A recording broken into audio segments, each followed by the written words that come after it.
Hey there, I'm your local friendly Johnny Law, and I'm here with the 5A cop card from Delete Laws, and I'm going to talk to you how it could help you, what the pros and cons are. So, it very simply goes through, in 6 steps, what you should do if you are approached or pulled over by a police officer, and I'm going to go over the passenger version right now. So the top one is the action, the second one is what you say, and the third one is the law that backs it up. Easy. 6 steps, and they're all broken down to 1, 2, 3.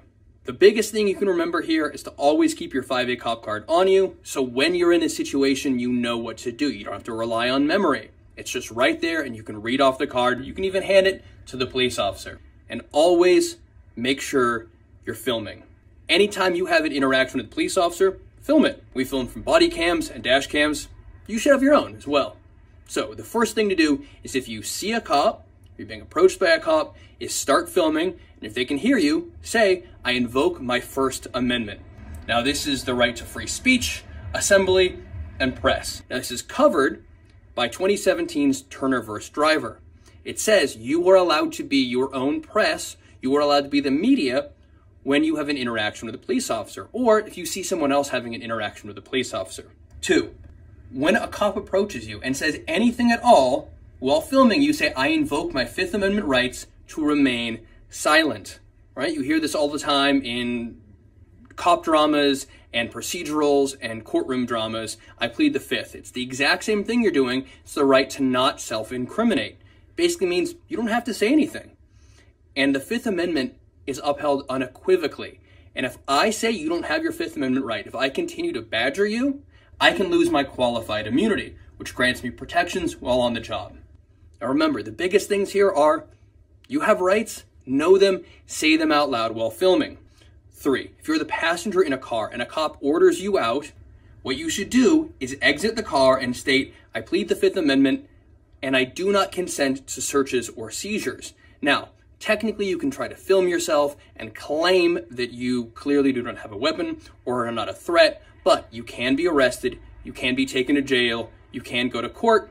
Just get out of the car. This is going to make your life a lot easier. This is not meant to aggravate people or to make your life harder or to make you a martyr. This is meant to make your life easier and keep you out of trouble. So remember, I plead the Fifth Amendment. I do not consent to searches or seizures. And this is upheld by 1997's Maryland v. Wilson. And remember, a police officer always believes that you are armed and dangerous. They're out there afraid for their safety, or at least that's what they're going to say. So you have to act appropriately. 4, a cop demands ID from you, and he says that he has reasonable articulable suspicion, or as written on the card, RAS. While filming, say I plead the Fifth Amendment. I identify as a good citizen.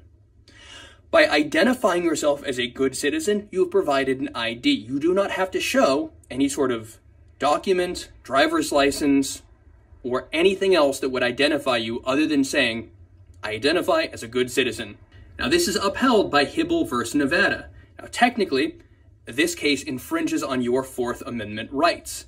Court cases can do that. They can give you more rights or take them away. Hibble says you have to identify yourself, but you do not have to give identification, such as a passport or driver's license, so you can identify yourself as a good citizen and let the cop know what to address you as. Mr., Miss, they, them, whichever you'd like. 5, let's say you're using vulgar language, or what the cop says is vulgar language, or swearing, or you just tell a police officer off, and they say that they're going to arrest you. You can say, my right to free speech is protected by the First Amendment. Now, in 1971, Cohen v. California court case says that you have the right to use free speech when talking to a police officer like anyone else. If a police officer arrests you for that, they are violating your First Amendment and they can lose their qualified immunity, which is very important to them. And 6, last, if you are interrupting a police officer, maybe it's trying to state your case, or you're interrupting them for any reason and they tell you not to interrupt them, while filming, you can state, my right to free speech is protected by the First Amendment. Now, in 1987's Houston v. Hill, you have a right to interrupt a police officer. Now, this is only if they're speaking directly to you. If a police officer is speaking to someone else, you do not have the right to interrupt them, and you can get in trouble. But if they're speaking to you, you can interrupt them. And no matter what they're doing, you can film the police. you should film the police. Know your rights, stand up for them, and get the 5A cop card from Delete Laws. The 5A cop card has two versions. The 5A driver card, which you should always keep in your car, and the 5A non-driver card, which you should always have in your wallet. Keep it on you at all times, so when you interact with police officers, you know your rights, and you have proof on camera what your rights are. The 5A cop card from Delete Laws works as a guide for you. Just go through the steps and say what is on there. You can even hand the card directly to the police officer.